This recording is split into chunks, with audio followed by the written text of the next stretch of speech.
سلام دوستان عزیز، خوش آمدید به برنامه ما. ما امروز در یک موضوع مهم صحبت میکنیم که به حیات هر یکی ما دخل دارد. صنف میانه در تاجیکستان. صنف میانه نه تنها یک گروه اجتماعی است، بلکه آن محرک اقتصاد و ثبات جامعه به حساب می رود. و در برنامه امروز خواهیم فهمید که صنف میانه در تاجیکستان کیا هستند، چگونه زندگی دارند و چه عامل‌های برای پیشرفت زندگی آنها موجود است. درود بر شما، خوش آمدید به برنامه. سوال نخسته این است که صنف میانه چیست؟ کدام تعریف مشخص وجود دارد؟ طبق تحلیل‌ها در جمهوری تاجیکستان یک زمانی آمده است که ما با انکشاف و مستحکم یا که تقویت دادن صنف میانه باید یک اهمیت جدی دهیم و البته سوال‌های زیاد به میان میاد که خود صنف میانه چیست، چطور اون را ارزیابی میکنند و عامل‌های اساسی تکان دادن و وسیع دادن صنف میانه از چی عبارت است و در سیاست میانه مهلت یا که دراز مهلت خب امروزه با کدام عامل‌های اساسی ما باید اهمیت دهیم. باید قید نمود که تحلیلی که از جانب بواسطه تشکیلات ما گذرانده شد نشان می‌دهد که عین حال در علم، در اهل علم یک مفهوم یگانه صنف میانه موجود نیست و اصلا تحقیقات نشان می‌دهد که هنگامی که ما درباره صنف میانه گپ میزنیم به واسطه سخن درباره اون طبقه اهالی میرود که درآمد اساسیشان خب در گرد و اطراف طبق اقتصادچو میگن میدیان یا که میانه معاش اساسی اهالی میرود. اصلا تحقیقات نشان می‌دهد که این نشان دهنده میتواند از 75% معاش میانوی تا 125% همین مثلا دوره را در بر گیرد. بانک جهانی در تحقیقات خود وسیع استفاده میبرد یک مفهوم اساسی را که صنف میانه این اون طبقه اهالی است که درآمدش قریب 1.5 مراتب از مزد معاش مینیمالی بلندتر است و این هم البته یک مفهوم نظر افکن است برای که در هر یک دولت چنکو گوناگونند، فرقیتاشون گوناگونند. تاجیکستان در چند ده ساله اخیر به نشاندهنده بهترین پس کردن سطح کمزورتی نویل گشته است که این هم با دولت‌های دهگانه که با پس کردن سطح کمزورتی نویل گردیدند شامل گردیده است. ما گفته میتوانیم که در این سال بسیار برنامه‌های دولتی و استراتژی‌های دولتی قبول کرده شدند که این چیز امکان داد که ما سطح کمزورتی را اگر در سال 2000 83% گوییم تا به 20% آورده رسانیم که در سال 2020 این نشان دهنده 21.2% را تشکیل داده است. با مقصد معین کردن طبقه میانه اهالی طبق دستور سپارش‌های اساسدار صلح و وحدت ملی پیشوای ملت پرزیدنت جمهوری تاجیکستان محترم امام رحمان در جلسه شورای ملی رشد نزد پرزیدنت جمهوری تاجیکستان از 20 ایونی سال 2024 طبق سپارش مذکور اگنتی امور یکجا با وزارت رشد اقتصاد و متخصصان بانک جهانی متدلوگی معین نمودن سطح کمزورتی را تهیه کرد که 18 فوریه سال 2025 در جلسه شورا آید به توسعه طبقه میانه اهالی در جمهوری تاجیکستان تصدیق کرده شد. طبق متدولوژی مذکور برای حساب کردن طبقه میانه اهالی معلومات‌های اساسی این تحقیقات بودجه خانواده‌ها میباشند که از جانب اگنتی امور هر 3 ماه در دایره 3000 خانواده گذرانده میشود. تحقیقات مذکور در 55 شهر و ناحیه جمهوری فراگیر است. نشان دهنده اساسی که برای حساب کردن سطح کمبزاعتی طبقه میانه اهالی درآمد خراجات پولی اهالی و دیگر نشان دهنده که به این علاقمند است منبع اساسی معلومات این تحقیقات بودجه خانواده محسوب می‌شود. اگنتی امور در دام سال‌های 2023 تا 2024 توانست که نشان دهنده تحقیقات بودجه خانواده را بهتر کردن و جمع‌آوری معلومات را به نظام الکترونی عملی نماید. معلوماتی که برای حساب کردن طبقه میانه اهالی است وقتی که ما همه این معلومات را حسابی میکنیم حتما در سامانه‌های رسمی جایگیر کرده می شود، از اون جمله در سامانه رسمی وزارت رشد اقتصاد نیز جایگیر کرده می شود. چه معیار معین مثلا معین کردن صنف میانه وجود دارد. با کدام معیارها معین میکنید؟ سپارشی اساسی رسول وحدت ملی بود جهت تهیه نمودن متدولوژی معین نمودن طبقه میانه اهالی و در نزد وزارت رشد اقتصاد شروع بود. شروع اوید به معین نمودن سطح کم بزرگی. این شروع از سال 2014 تا سال 23. پس از سال 23 این شروع اوید به توسعه طبقه میانه اهالی نام عوض کرده شد. در دوره همین شروع در همکاری با وزارت اداره اقتصاد متدولوژی معین نمودن طبقه میانه اهالی تهیه شد. از روی همین متدولوژی من بعد طبقه میانه اهالی حساب کرده می شود. در سامانه وزارت رشد اقتصاد نیز پخش میکنیم. مهلتش کی است؟ مهلت پخش همین متدولوژی با تا آخر ماه مارس مهلت داشته است. حالا اشکال کرده نمیتونه جزئیات متدولوژی رو؟ بله. اگر درباره خود متدولوژی گوییم، متدولوژی نیوهد یک خصوصیت فرق کننده خاص دارد برای بیوسته جمهوری تاجیکستان. فرقیتش در آن است که در تحقیقات نه تنها چنک اساسی درآمد اهالی بلکه استعمالات یا که خراجات اهالی هم خانواده بینابر گرفته می شود و از روی حساب و کتاب ها از روی اون معلوماتی که جمع کرده می شود در اونجا نه فقط معلومات مقداری بلکه صفتی هم هست. پیش از همه سوال اساسی که آیا خود خانواده خود را همچون صنف میانه میپذیرد یا که میحسابد یا که نه. خب دوم یک خصوصیت فرق کننده اگر درباره خود متدولوژی گوییم از آن عبارت است که بواسطه دقت مخصوص با نشان دهنده های اساسی چنکی که امکانیت میتید با یک خانواده از کمیزاتی برآمدن و به صنف مثلا میانه شامل شدن همین چیز را چین میکند. مثلا تحقیقات از روی دو کاتگوری اساسی گذرانده میشد. این خانواده اساسی که در صنف یا که طبقه پستی مثلا صنف میانه میستند، طبقه بلند و از حد بلند. یعنی بود طبقه بندی دارد. البته طبقه پستی صنف میانه این چگونه طبقه؟ این طبقه که این خانواده که نه مثلا با امکانیت های اقتصادی و مثلا دارایی مخصوص توانستند از کمیزاتی برآیند و کم و بیش درآمد یک استوار پیدا کنند و این طبقه نااستوار است. در شرایط تاجیکستان کدام ساحه‌های اقتصادی پتانسیل بیشتر افزایش قشر میانه را دارد؟ طرز می‌دونید ما داریم استراتژی ملی رشد و پیش از این استراتژی ما داشتیم استراتژی اوید با پس کردن سطح کمزوری در جمهوری اسلامی. استراتژی ملی بود.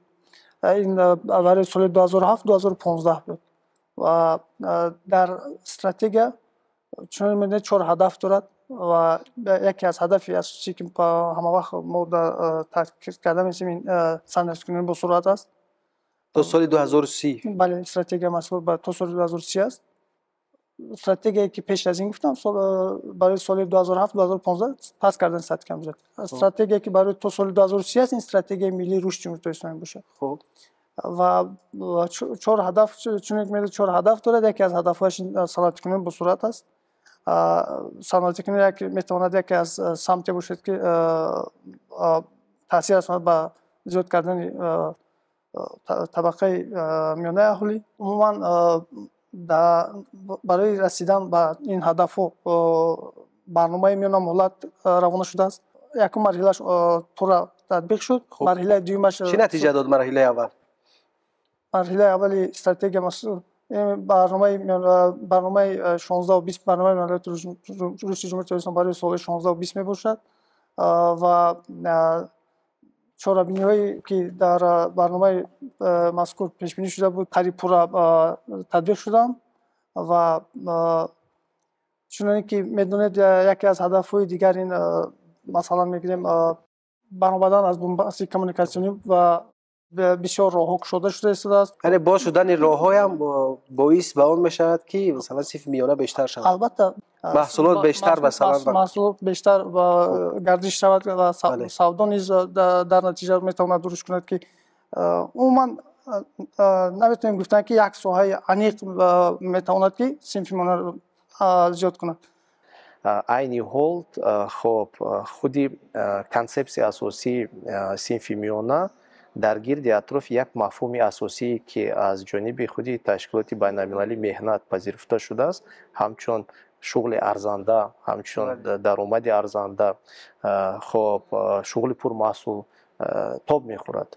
Агар ба маоши миёнаи асосии соҳаҳои иқтисодӣ аҳамият диҳем, бевосита дар кадом соҳаҳо маош миёна зиёдтар аст?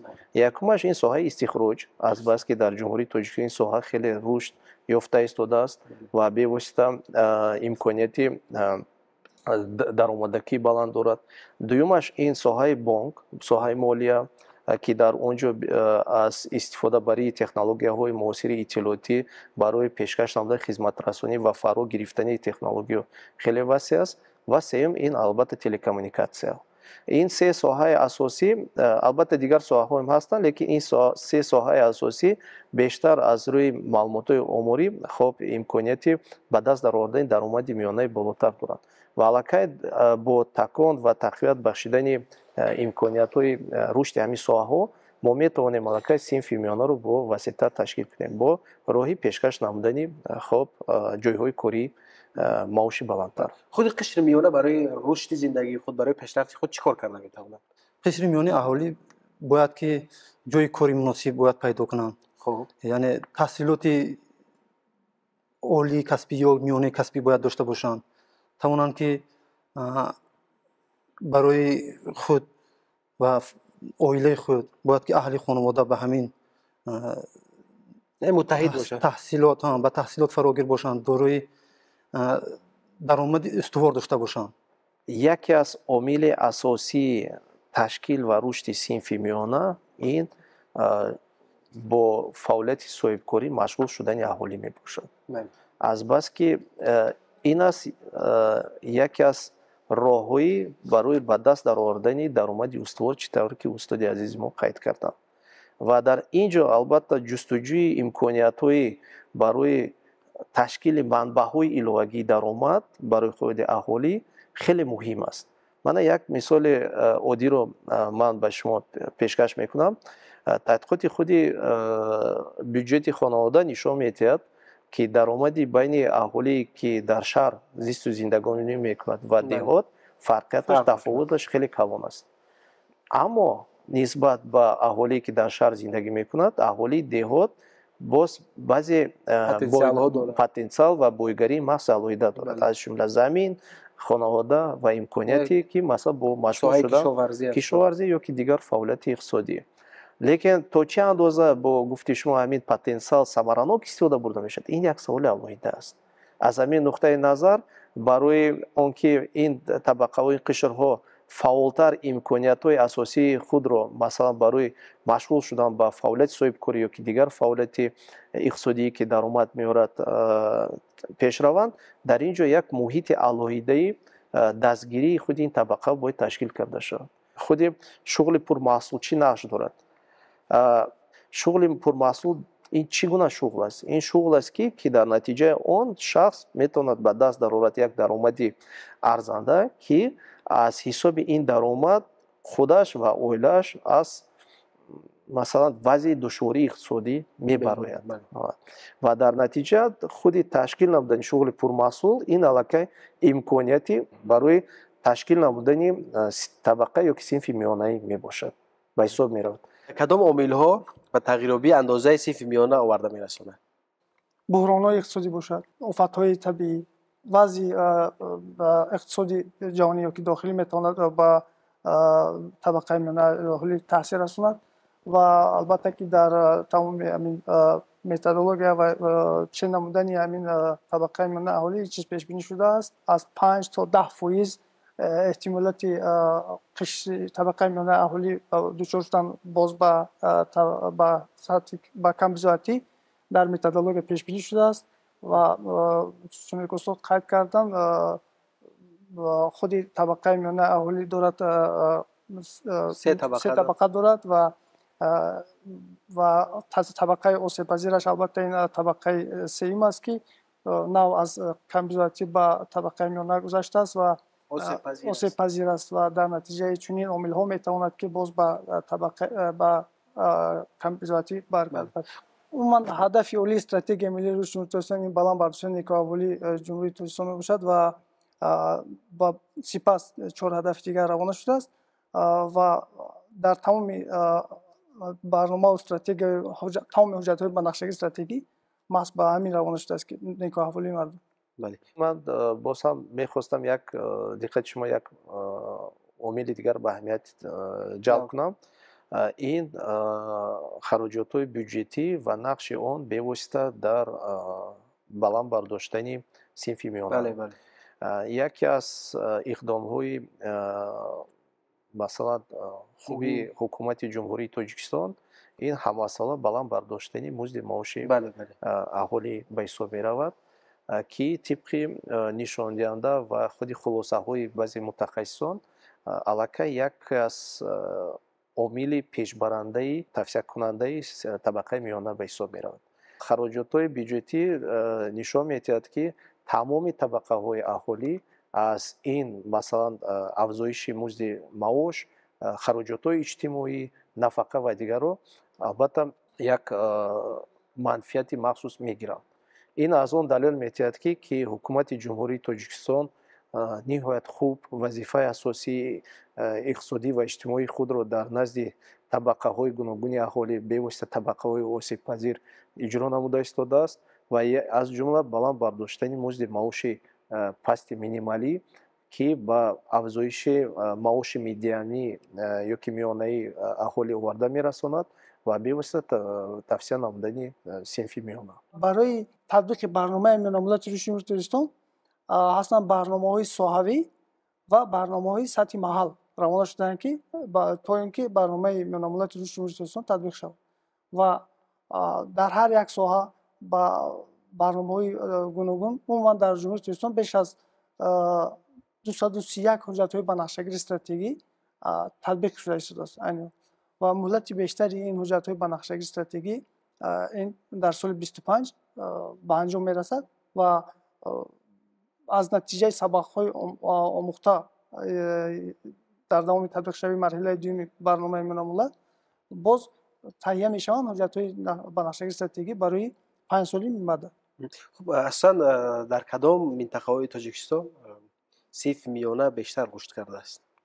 тадқиқотҳо буданд ва бештари тадқиқотҳо нишон медиҳад ки дар шаҳри душанбе табақаи миёна аҳолӣ бештар рушд кардааст. барномаҳо албатта зиёданд. яке аз барномаи давлатии мусоидати шуғли аҳолӣ аст. хуб ҳамчун барномаи рушди шуғли пурмаҳсул ё ки барномаи дастгирии масалан фаъолияти соҳибкории занон ки грантҳои масалан президентӣ дастрас мешаванд ва ҳар яке аз ин барномаҳо ҳадафи асосияш читаро ки аллакай қайд кардам ин як ташкили шароити фароҳам барои машғул шудан бо фаъолияти иқтисодӣ ё ки бо интегратсияи иқтисодӣ шомил кардани он табақаҳои аҳолӣ ки то ҳамин вақт онҳо аз нуқтаи назари иқтисодӣ ғайрифаъол буданд.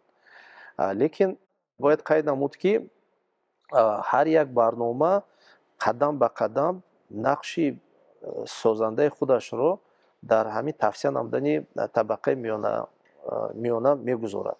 аз ҷумла агар мо назар афконем ба барномаи масалан рушди шуғли пурмаҳсул.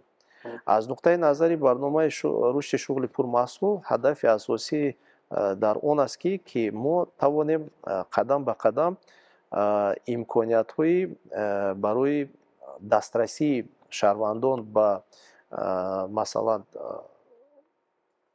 қарзи имтиёзнок, барои дастрасӣ ба таълими касбӣ масалан аз нуқтаи назари талаботи мурури замон масалан дар тақозо буда, аз нуқтаи назари дастрасии зерсохтор ки шумо медонед айни ҳол худи зерсохтори ташкил ва рушди субъектҳои хурд ва миёнаи соҳибкорӣ хеле масалан хуб рушд намуда истодааст.